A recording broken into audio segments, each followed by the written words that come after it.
খুব উপস্থিত ভালো লেগেছে।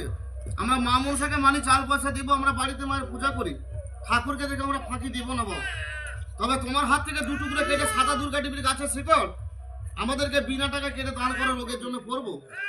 আজ উপকার হলে মনসার কি পাতে মা মনসার একটা পূজা দেবো, তোমাকে ছেলে ভাই বলে আশীর্বাদ করবো। এই যে দাদা কাটার দাম প্রায় 90-100 জনকে দিয়ে এলাম, নিতে বলছি না, এনেছি বলে পায়ে ধরছি না, রিকোয়েস্ট করছি না, প্রার্থনা করছি না।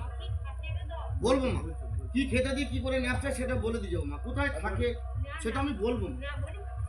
আস্তে আস্তে আস্তে আস্তে দেখুন একটা সাপটা দেখুন, এটার নাম হচ্ছে মা তারামণি পাথরের খরিশ সাপ।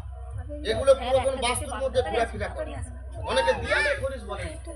তবে ঠাকুর দেখলেন সকলে দু হাত তুলে একটা নমস্কার প্রণাম করবে, একে প্রণাম বলে কেউ ছোট হয়ে যাবে না। এ হচ্ছে কলির শ্রেষ্ঠ দেবতা, মনসাকে ঘৃণা করে কেউ পার পায় না। জয় করে মা শান্তি দাও।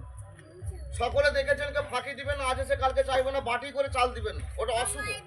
থালাই করে চাল 1 পো 2 পো করে মা ফলে মূলে মায়ের সিজা দিয়ে জানাবেন। একটা দিন এসে মা 1 টাকা 2 টাকা কয়েন 10 টাকা 5 টাকা যে যেমন পারবেন দিবেন। আর এখানেই পাশাপাশি বাড়ি তো? বলছি সকলে আপনাদের পাশাপাশি এখানেই বাড়ি তো? আপনাদের এলাকার ভিত্তির মধ্যে মা মনসার পূজা হয় না উঠে গেছে? মনসা পূজা করেন তো? এখানে তো এতগুলো মনসা মায়ের ভক্ত ছিলেন, কেউ একটু কাগজ নিয়ে আসতে পারলেন না? আমি গুরুদেবের ছেলে ছিলাম, ঠাকুর বর্ষ করে বলছে আমাকে টাকা পয়সা দিত না।